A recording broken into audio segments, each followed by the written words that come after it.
Teshidele, and welcome back. We are now in week 5 of our 6-week class. We have one more week to go after this, so we're finishing up today the commentary, The Light of the Sun and the Moon, and we are on page 130 here in the middle of the commentary, and so we are on the bottom of the page there, the Invocation. So the invocation being referred to here is a version of the 7-line prayer. So Hung in the past, during the first Kalpa, in the northwest of the land of Odhyana, in the heart of a blossoming lotus flower, you have attained the marvelous supreme city. You are renowned as the lotus-born, surrounded by your retinue of many dakinis and ocean-like hosts of realized Vidyadharas. Following in your footsteps, we practice. Please come and shower your blessings on us. So you should be familiar with that because we do a slightly different version, but that each Sunday at our regular practice. So the explanation of this talks about, as you say, Hung there at the very beginning. This is the self-arising seed of enlightened mind, the syllable. And it evokes the Buddhas, and then Guru Rinpoche arises embodying all the qualities of body, speech, and mind of all the Buddhas. In the second paragraph, then it goes down through, there are 5 different characteristics often described in texts. The perfect place, the perfect time, all of those kind of things. So that's what is being referred to here. So it talks about time. It was like a golden age, but it comes back to the idea of perfect time a little bit later. And then the next paragraph, it talks about the perfect place, actually 2 paragraphs. And there's this large lotus, the flowers of the 5 families. Amitabha appeared with the Hri at his heart. Suddenly the syllable Hri lands on the antlers of the Udambara flower and turns into a peerless protector, Vajradhara, and is renowned as the lotus born, with qualities of the 3 secrets, enlightened body, speech, and mind. We have the perfect teacher. So Padmasambhava is the perfect teacher with various qualities that are described there. Next we have the perfect time. He is surrounded by special beings who are receptive to and can be tamed by the secret mantra vehicle, dakas and dakinis like sesame seeds in a pod. And then at all times the main deity and his retinue are the illusory display of primordial wisdom, taming beings. This is the perfect time. Then we think all beings, myself included, take you as a teacher and will follow in your footsteps. We will practice your teachings of Kyerem and Zokrem and so on, and all your profound instructions, and realize them in our being. And this indicates the perfect teaching. And then please come to this place so that we may rely on your blessings of your wisdom, your love, your power, like alchemy. Bless our body, speech, and mind. Please come from wherever you dwell, the pure field of the copper-colored mountain or any other place. Let the great power of your compassion transport you here to this place. So that's the invocation. We're inviting him to come, as it were. And then the text continues, shower them down on this supreme place. Confer the 4 empowerments on us, supreme practitioners. Remove any negativity, obstructing force, and disturbance of our practice. Grant us the supreme and ordinary cities. Oma, Hum, Vajraguru, Pema, Totrantsal, Vajra Samaya, Za, Za. So we're asking him to bless this place and let all of these qualities rain down in the form of small deities for the body, seed syllables for the speech, hand implements for the mind. And then to us supreme practitioners who have entered the door of the profound group assembly practice. So that's Ghana Chakra, is the idea of group assembly. Please grant right now all four empowerments, including the empowerments of the inconceivable secret body, speech, and mind. So those are the secrets they're talking about. The Buddhas. Vajra is an indication that we're talking about the characteristics of Buddha, body, speech, and mind. And then remove all outer obstacles, all inner obstacles, and all secret obstacles into basic space. So just get rid of all those obstacles here. Grant us right now all ordinary and supreme cities. So then we continue through requesting the wisdom deities to take their seats, cross-reference to page 57. So the request here is the absolute request is mentioned in this first paragraph. It doesn't have a separate heading for, well, there is the elaborate approach that's down in the middle of the next paragraph, but in between that is the Rigdzin Dupa text and explanation. So there's three different parts here. So the absolute request, the wisdom of Rigpa, is free of change or alteration, the natural state beyond request or requester, and that is the absolute request to remain. You can see in almost all of these cases is talking about or something very similar to Rigpa in essence, in terms of the absolute approach. So as we go down through these different categories, we're just recognizing it in that way as opposed to the real detailed descriptions like the one that comes next in our text. Hong, in this mandala generated through skillful means, all of you deities invited from the basic space of wisdom, deities of the mandala of Lama Rigdzin, stay contentedly in the absence of duality. Vajra Samadza Tishta Lang. And the explanation then, now that I have entered into the door of the secret mantra of Vajrayana, the path of skillful means, and the great mandala of all the deities that I have generated, the basic space of emptiness, of wisdom, manifests, and then the deities of the mandala gathering the Sugata Lama Vidyadharas. That includes the support, the palace, the environment, the supported, the deities. So all of these things gathered together into the mandala are the great indivisibility of deity and realization manifesting.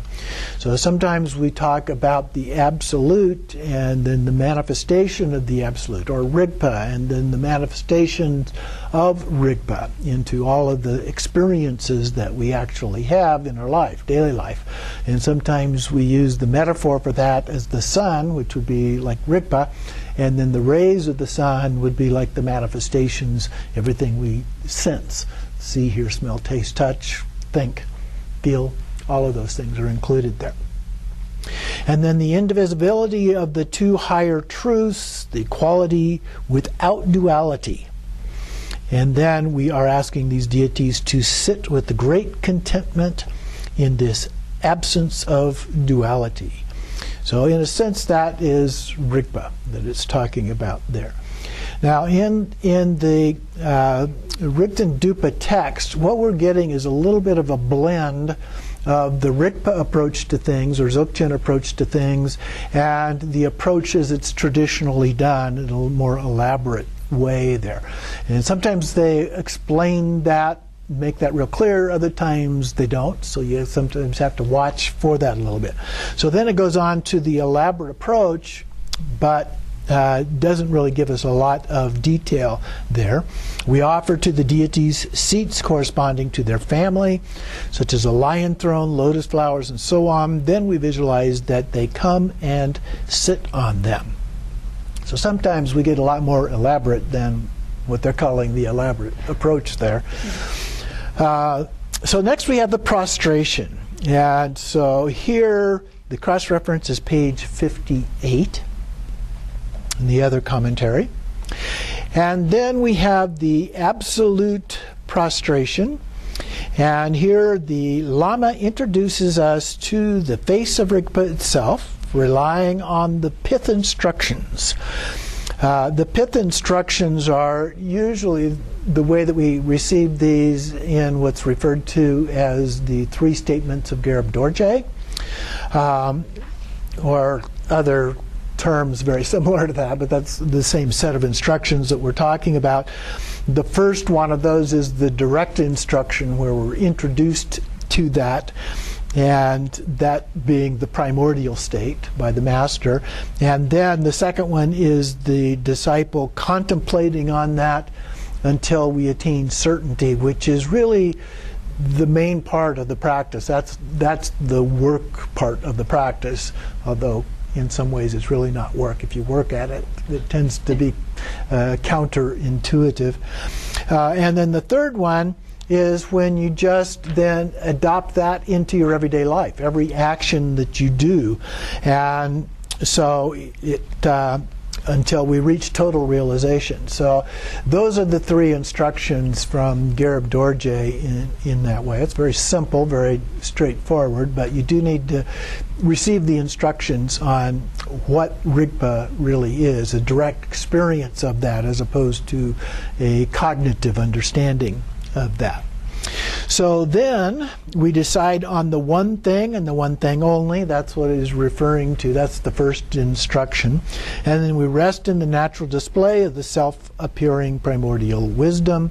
That's the second one on up to the third one. And then the third one actually is the confidence and joy in this is the supreme prostration of meeting the view. So it's really the 3 statements of Garib Dorje that are being referred to here in that particular context. Continuing on page 134, then we have the actual text. Hong, the deity is oneself. Oneself is the deity. Kind of a classic statement in terms of Tantra practice. A self-manifesting mandala with no good to adopt or bad to reject. Still I offer the symbolic prostration of interdependence. Atipuho patitsa soha. Or just ho, patitsa ho. The deities then are the 3 kaya wisdom of our own Rigpa. Deities and wisdom are inseparable. Self-aware Dharmakaya appears in the display of Rupakaya deities. So Dharmakaya being basically the truth body and Rupakaya being form body, but in terms of the 3 kayas, that includes both what we refer to as the form kaya, Nirmanakaya, and then the Sambhogakaya together as one. And then from the magical display of its own dynamic energy, there is nothing good nor bad to eliminate. Okay? So we've transcended the ideas of good and bad per se at that level. And such characteristics do not exist. Still, all phenomena arise interdependently. So even though we have this ultimate view of things, there's also samsara. I mean, samsara has not left, and so we recognize this sense of duality, even though we really understand that there is also a sense of one taste about all of this. It's kind of the paradox of it, if you will, a little bit like a Zen koan. To rest in this is the prostration. Then the next one is the elaborate relative approach. Atipuho means prostration. As we say, pratitsa ho, the deities bow their heads, responding to our prostration. And then we either do or visualize this as the relative practice, the prostration that is. Next we have the offerings. And so here the cross-reference is page 59. So the absolute offering is that all objects appearing arise as ornaments of the great primordial purity, the union of Rigpa and emptiness, in offering clouds of indivisible bliss and emptiness. So again, the analogy might be the sun and the rays.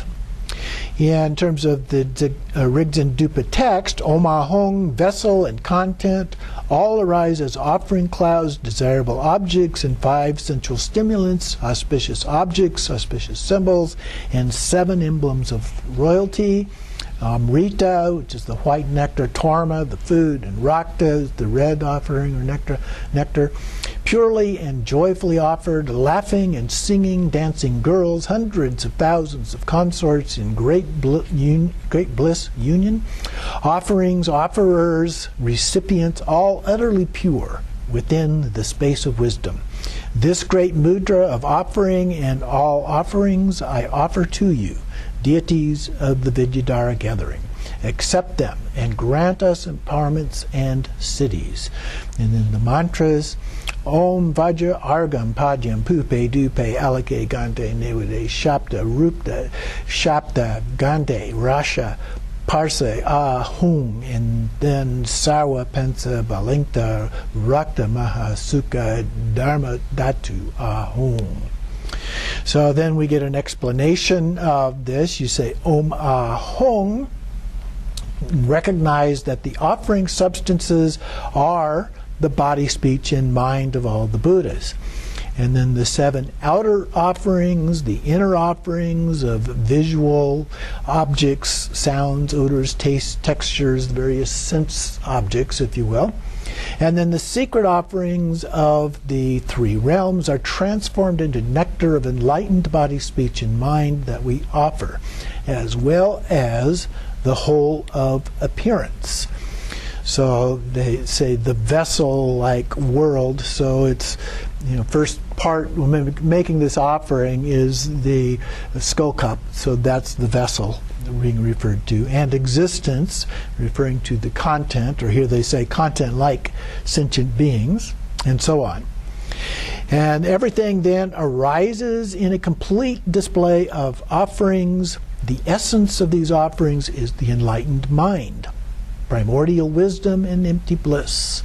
They appear as the great clouds of offerings that please and satisfy the deities of the mandala. And so then it gives a little more display of this, explanation of this. They consist of the outer offerings are the 7 kinds of offerings. These are the traditional ones, like the 7 offering bowls. Then the inner offerings are 5 kinds of sensual stimulants related to the 5 senses. And so each of these relates to one particular sense. And so there's a mirror, which relates to form. We see our form when we look in the mirror. There's the veena, the musical instrument, relates to the music. Incense, to smell. Torma, to taste. And white silk, to touch. So we've got these 5 objects that relate to the 5 senses. Then we have the 8 auspicious substances, 8 auspicious symbols, 7 emblems of royalty, offering union or amrita, the medicinal nectar, which is the white and red bodhicittas have been transformed, and whose union is bodhicitta, the union of empty aspect and appearances. So symbolically what we're doing is we're combining the 5 meats and nectars. It goes through this transformational process into a nectar-like substance that then is what the actual offering consists of. The Torma then is the essence of the 3 realms, the Rakta, the enjoyment of the 3 realms as blood, but again that's a symbolic representation. And then the liberation of, we offered liberation into the selflessness of all the Rudras, Rudras being kind of a generic term for demons, if you will, our own inner demons, of the view of self and all 3 realms, and so on. In short, the amount of offerings that we offer is immeasurable. So sometimes you see the term, the phrase is used, the clouds of Samattabhadra's offerings, and so forth. And so what we're talking about is we're offering literally everything from the entire universe, or multiple universes for that matter. Everything is being offered. Not that the Buddhas or any other beings that we're making offerings to actually need these things, but it's a symbolic kind of a thing that we are doing. Our intention is to make these offerings to them. So it may benefit us more than them in a way, but that's a form of generosity. And so generosity is a very important basic principle of Buddhism. So we make offerings that delight the 5 senses. We offer the 16 and 32 offering goddesses and so forth. The number of goddesses vary a little bit from one text or context to another. Beautiful and laughing and flowing movements of dance with hundreds and thousands of spiritual consorts, the union of whom arouse great bliss, that is, wisdom and skillful means indivisible. So all attachment to the 3 spheres, the 3 spheres are subject, object, and action that kind of connects the subject and object together there. Grasping at something to offer, someone who offers, and someone to receive are completely purified within the basic space of great primordial wisdom that seeks the lack of reality of all these appearances. This is the great mudra of offering. Finally, you say, all of you deities of the mandala gathering of the Sagata Vidyadharas who manifest everywhere throughout the whole expanse of space and in the 10 directions, please accept these offerings in the state of great non-dual rejoicing and grant us all the empowerments and siddhis this very instant. Now, the quote that it's giving there is from another text that is one of those more detailed kinds of texts. That is not what the actual text that's being quoted in here in our book is actually saying, if you go back and look at it. But that's the meaning, that's the intent of what it is saying. And so then we have the offering praise. And so this is cross-referenced to page 61 in the text. The absolute approach to offering praise. Supreme praise is the wonder, trust, confidence, and joy that comes from seeing the way Rigpa abides as the Dharmakaya ground and from seeing its quality. So again, it's that connection with Rigpa. In the Rigdzin Dupa text, we have our praises to the Lama. Hri, unaltered great simplicity, Lama Dharmakaya, Sambhogakaya, experiencing great bliss, Lama Lord of the Dharma, born from a lotus stem, Lama Namanakaya. To the 3 Kaya Lama Vidyadhara I prostrate and offer praises. So each of the 3 Kayas, the Dharmakaya, Sambhogakaya, and Namanakaya, we're offering praises to all of those. So Hri, the seed syllable of unimpeded enlightened speech, invokes the deities. The Lama is the primordially unaltered self-arisen natural state, absolute bodhicitta, free of all conceptual elaboration. And then skipping down a little bit, yet its luminous radiance arises as Sambhogakaya, who experience great bliss. The Lama, he is the Lord of the Dharma. The Sambhogakaya, the Dharmakaya energy of this Dharmakaya Rigpa as the ground of compassion without obstruction. The Namanakaya Lama, born miraculously and instantaneously from a self-arisen lotus. So we have all of those 3 forms in one. You offer praises and prostrate to the deity who is the indivisible unity of the 3 Kayas, the ultimate natural Vidyadhara, the union of Rigpa and emptiness. So a lot of times those are illustrated with the Om Ah Hong syllables that are referenced in many of these texts, with the Om being at the forehead and the Ah being at the throat and the Hong being at the heart. Those represent the 3 Kayas that are inherently every deity. Continuing on, then, we have praises to his retinue of the 8 Vidyadharas. At Enchanting Mound is the Great Stupa in Kathmandu. And so at Enchanting Mound, you ripened the cities of the profound and vast path. At the 8 charnel grounds, you seized the stronghold of realization. Masters of an infinite ocean of mandalas, 8 great Vidyadharas, I offer praise and prostrate to you. So the there's a cave not too far away from Kathmandu in a place called Parping. And in that cave, that was one of the caves where Baba did meditation, and one of the places where there's a handprint just on the outside of the cave that is said to have been from him as a part of that. And so that's part of what is being referenced here as a part of this.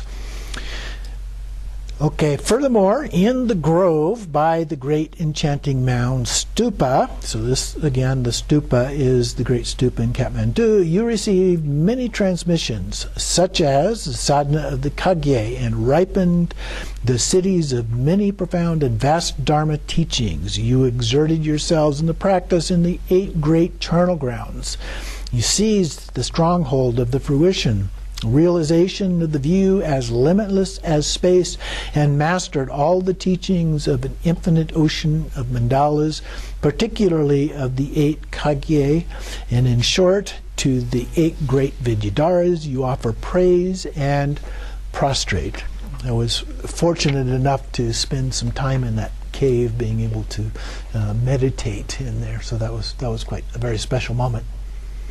Continuing on 138 then, praises to the disciples of the great master of Orgyen.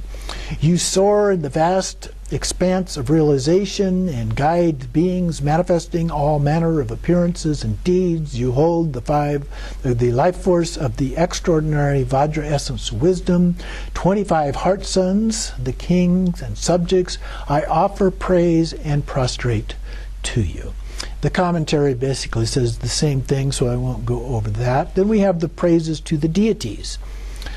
Also, the 3 root deities present in the emanation mandala of the Vidyadharas because of Samaya and compassion, messengers who manifest from the wisdom of space, deities of the entire mandala, be the recipient of my praises and prostrations. So here, this mandala is the gathering of the Vidyadhara Sagatas, and so these are the 8 Vidyadharas, and then there's also other Vidyadharas included as well. The support and the supported.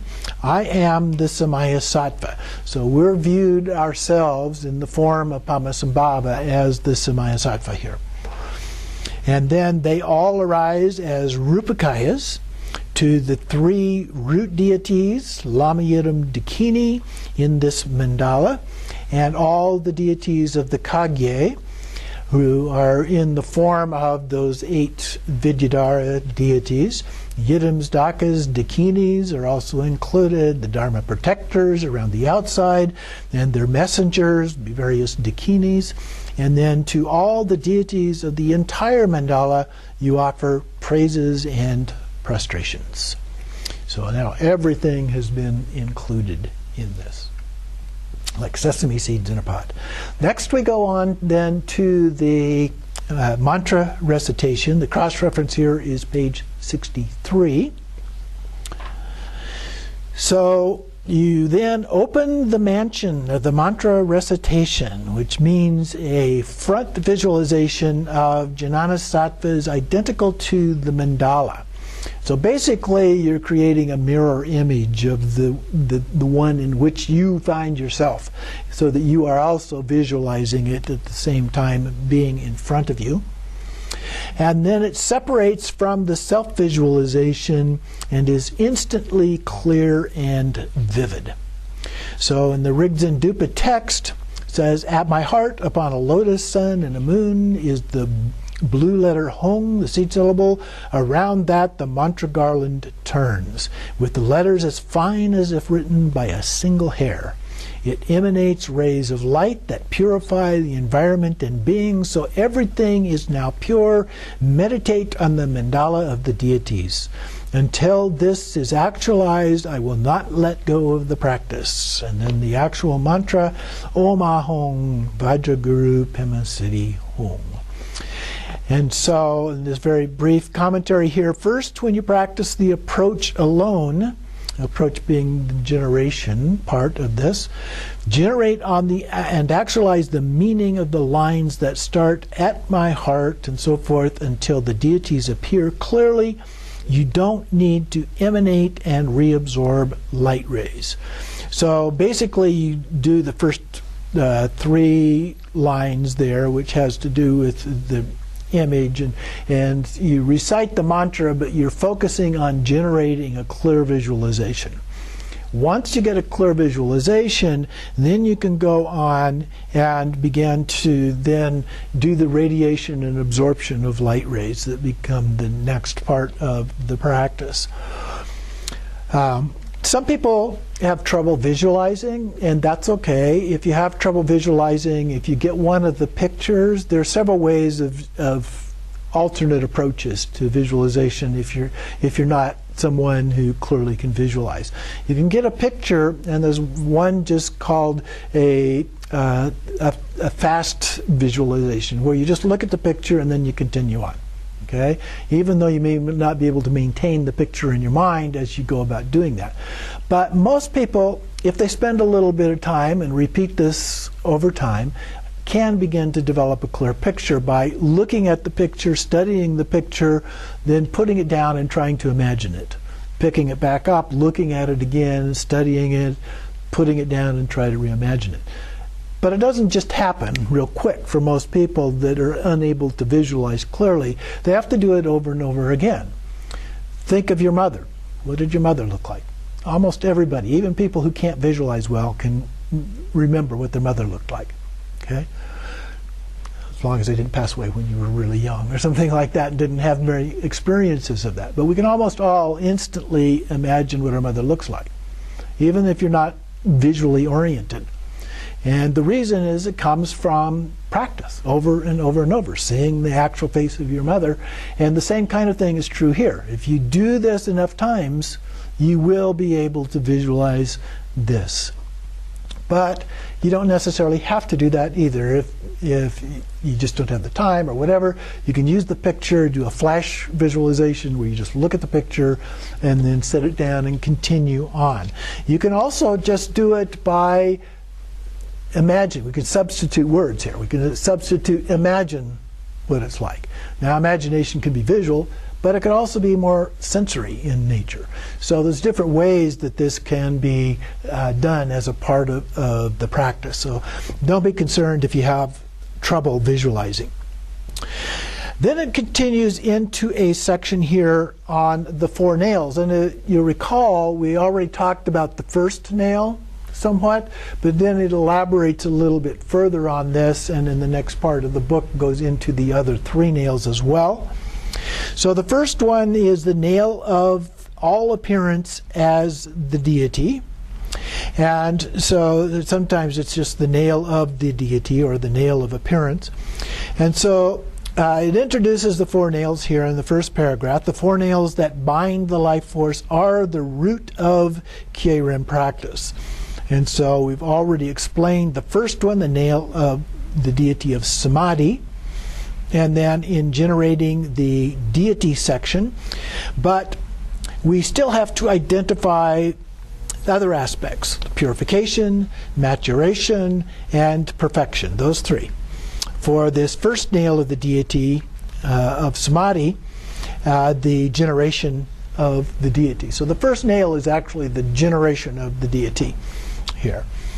And there's that where we talked about it before. If you want, that was on page 120, if you wanted to go back and make that connection there. Continuing on 140 then, the generation of the deity below samsara. That the word below isn't really talking about the normal use of that, but what it's talking about is the body. Okay? Is from beginningless time. So it does so by bringing the crucial points of purification and elimination of habitual patterns of bodies. So that's what we're doing as a part of this. The completion part, the Dzogchen that we're talking about here, is presently the life force of Kyerem, which is the above part. It perfects within the expanse of the great Dharmakaya, or Rigpa of the ground. the secrets of the Buddha Kayas, the magical display of the Kayas, and we perfect all activities. This is how Khyeren practice perfects. So at the point of training on the path, we purify the net of channels in our bodies into the deities' Kayas. The generation practices then mature as a part of this. Now this one doesn't include the middle. It's got the above and below, but it doesn't include the middle, which are in some of the other ones there. These get a little bit detailed. It gives a summary a little bit later on, which is also helpful here. The second one is the nail of mantra recitation. So first we generate the deity, and the second nail is the mantra. And so here in the root text, this root text is not the root text of the Rigdzin Dupa. Okay, this is a separate one.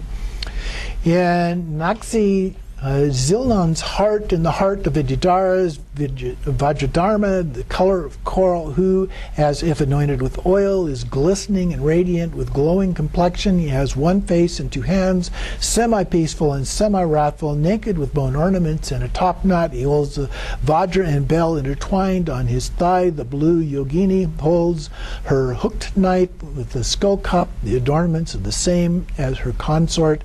Both show intense desire joined in undefiled great bliss. So what we do is visualize yourself as Guru Rinpoche in his Nangzang Zilnon form, which means prevailing over all that appears and exists. So you are the Samaya Sattva that we mentioned before. At your heart is the Jnana Sattva. So the Jnana is wisdom. So the wisdom deity is visualized at our heart. So that's the inner form. And then the king of Vidyadhara is Vajradharma. His body is the color of coral, so kind of a reddish color. The king of Vidyadhara is Vajradharma, is the color of coral. I said that already. Okay, then is a glowing complexion, one face, two hands, is semi-peaceful and semi-wrathful, naked and in union with the blue yogini. At his heart is the mantra garland, in the circle around the core seed syllable Bam, and the seed syllable is the Samadhi Sattva. So we have the three different forms of the sattva's being. So we have the Samaya Sattva. Samaya refers to vows, commitments. So we're the commitment being, and that's us in that form. And then the Jnana Sattva or Jnana Sattva is the wisdom being. That's visualized in the same form, which is Baba Sambhava here with consort, the blue Dakini consort, in our heart. And then within that we have the seed syllable, which is Bam, in this case the Samadhi Sattva. Okay? So all three of those are calls here the three nested sattvas. So we focus our mind on the garland of syllables, which is the mantra, and then as you recite it. And so in the approach practice, which is measured by numbers, so he's going to talk about several different ways of doing the practice here. Measured by numbers is how many times do you recite the mantra, basically. We recite the mantra 100,000 times for each syllable. So 100,000 times for each syllable. How many syllables are there? 12. So that's 1.2 million. Okay? Or what is referred to sometimes is 1 lakh in Tibetan. And so then we do that, but there's another alternative. In the next one, it says measured by duration. And so that would be based on doing it a certain number of months, for example. So you might do it for 12 months, which would also be considered to be acceptable there. Or it also can be done through measuring by signs. And so then you do it until you come face to face with the deity. When you really see the deity right in front of you, then you have mastered it in terms of the signs. That's the sign.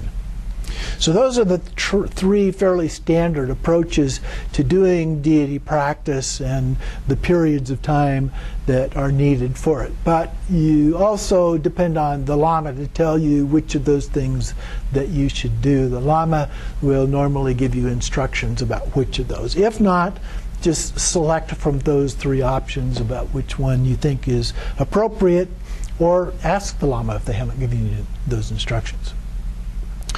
So then it concludes by saying, it is important to exert ourselves in mantra recitation that involves knowing the in-breath to be Om, the out-breath to be Hong, and holding the out-breath to be Ah.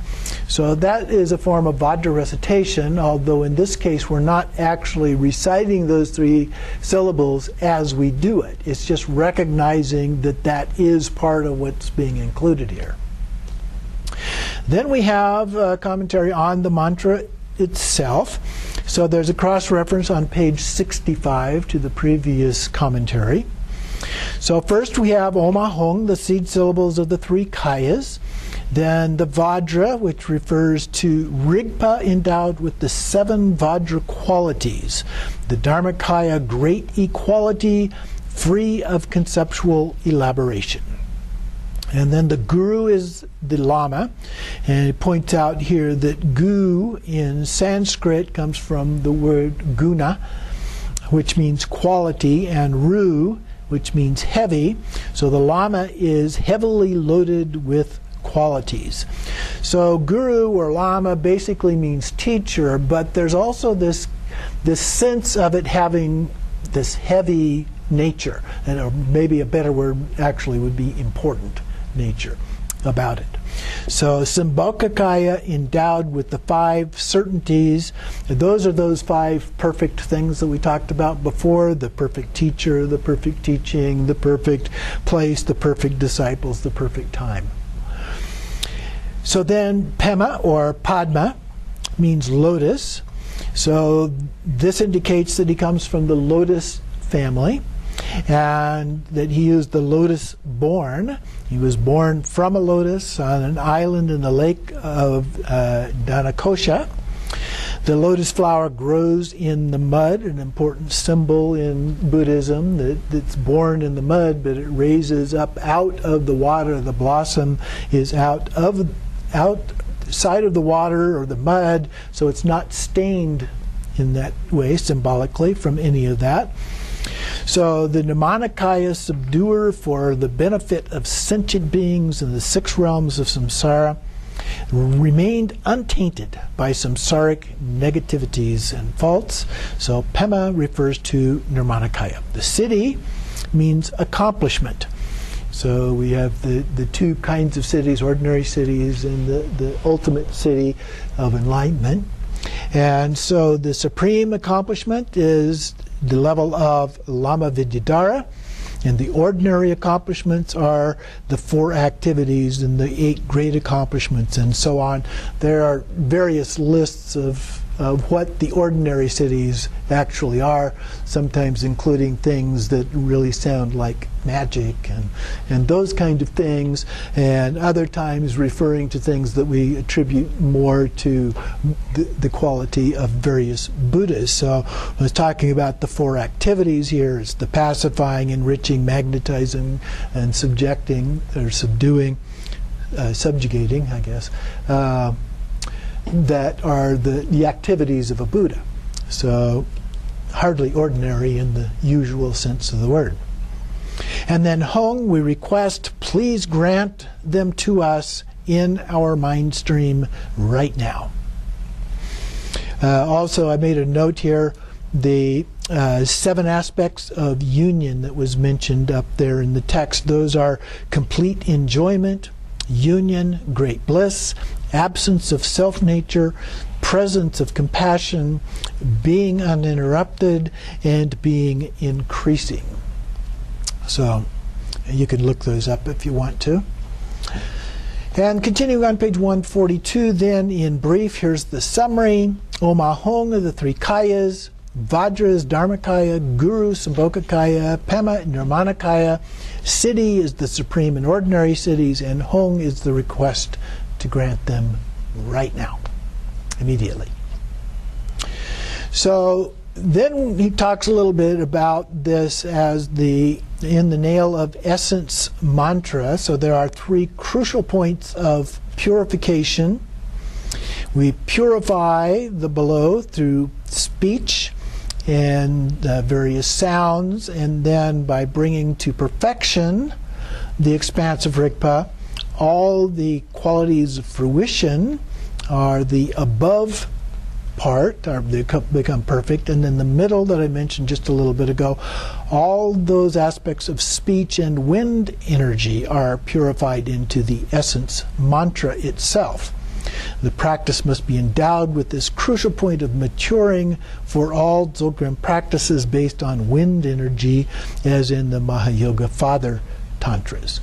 So what it's talking about here are those three qualities: purification, perfection, and maturation. So within these four nails, we're still kind of in the context of the four nails here, then it includes each of those other three qualities: the purity, perfection, maturation. So then we go on to the next nail, the nail of unchanging wisdom mind, referring to emptiness or dharmata. So this is the name given to embracing the view of dharmata, all that appears and exists, the universe and beings, as spontaneously present deity, mantra, and palace. The mandala, it is not an arrangement produced by a compounded mind. It just is. So we've gone through the generation of the deity was the first nail, then the mantra was the second, and then now we have the unchanging wisdom mind. So when we dissolve the visualization into emptiness, that's what's being referred to here. So the nail of unchanging wisdom mind is when you've had dualistic thoughts, to avoid grasping onto them individually while being aware that they are just spontaneously present within the expanse of non-dual great equality, the mandala of the enlightened state of samsara and nirvana. So in doing Dzogchen practice in Trekcho, when we are meditating on Rigpa, okay, and thoughts come up, you recognize that, okay, thoughts have come up, but you don't lose Rigpa. You allow the thoughts to come and then self-liberate on their own while maintaining contact, if you will, with Rigpa. And that's what they're referring to here. Our mind and the great wisdom of the enlightened mind of deity have always been present and inseparable, Vajra space of equality. So we must bring forth the crucial points. Again, here are the 3 points: purification, perfection, and maturation, as follows. Below, we purify the deluded mind, the negative thoughts, and habitual patterns in the expanse of the empty cognizance of our own Rigpa. So the degree to which we think of it cognitively, we need to purify that. And in the above, we perfect all the expanse of the nail of unchanging wisdom, the Rigpa of the ground, the enlightened mind, and primordial wisdom. And so we need to perfect that so that that becomes the actual realization, the focus of our attention. And then in the middle, it matures Dzogchen, the empty yet appearing primordial wisdom of non-dual great equality. Then the fourth nail is the nail of activity of emanation and absorption. So here are the light rays that radiate out and come back. So the light rays, it's an exceptional method to accomplish the 4 types of ordinary and supreme activities. So it gives us here the practice of emanation and absorption. You visualize the universe and beings as the mandala. Every aspect is always an ever-enlightened mind, the dharmata wisdom. All sounds of the enlightened speech, essence mantra, become the voice of the Buddha. The body, in the terms of the body, if the deity is peaceful, it displays 9 ways of peaceful deity. If it is wrathful, it displays the 9 dances of the wrathful deity. So the deities in the mandala include both peaceful and wrathful forms, and so there are slightly different ways in which they are displayed here.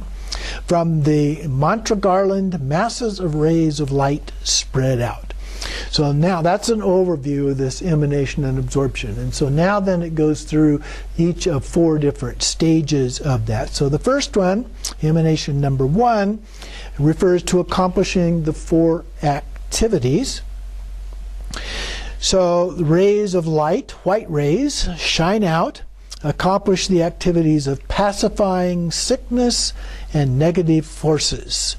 Then yellow light radiates out to accomplish the activities of enriching or expanding life, merit, and wealth. And then red rays emanate to accomplish the activities of magnetizing, bringing the other 3 realms under your control.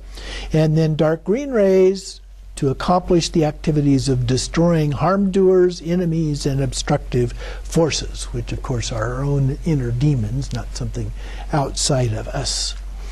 So we do the pacifying, the enriching, the magnetizing, and then the wrathful destruction part of that. The second form of emanation here has to do with offerings. So here, the rays of light shoot out. All the Buddhas and Bodhisattvas are in the front visualization. At the absolute level, the one who offers and the one who receives the offering are not different. Okay? We are the deity is us. From the perspective of the appearances of deities, enjoy the offerings. So we are both making the offerings and receiving the offerings here.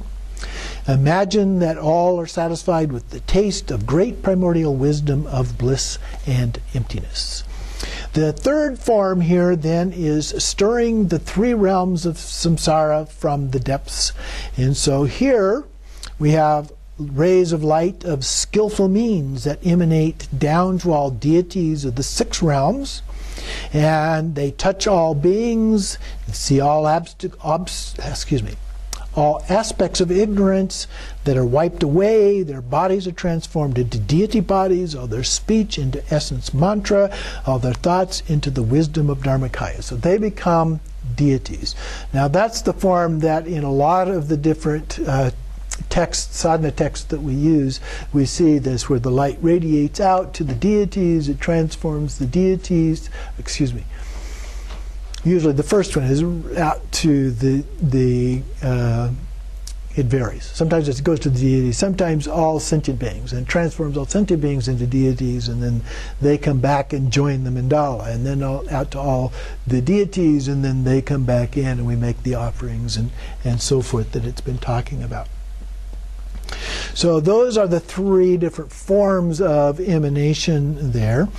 But again, we do the purifying, perfecting, and maturing of these. So below, it purifies the appearance aspect of impure activities of body, speech, mind when in samsara, and wards off any enemies, protecting loved ones, business, agriculture, and so forth. So it has a very samsara relative aspect as well. In perfecting above, it perfects the ground, the fruition, the activities. And then it's maturing in the middle to mature the aspects of the program, training on the path, the pure exertion that spontaneously accomplishes the benefit of oneself and others.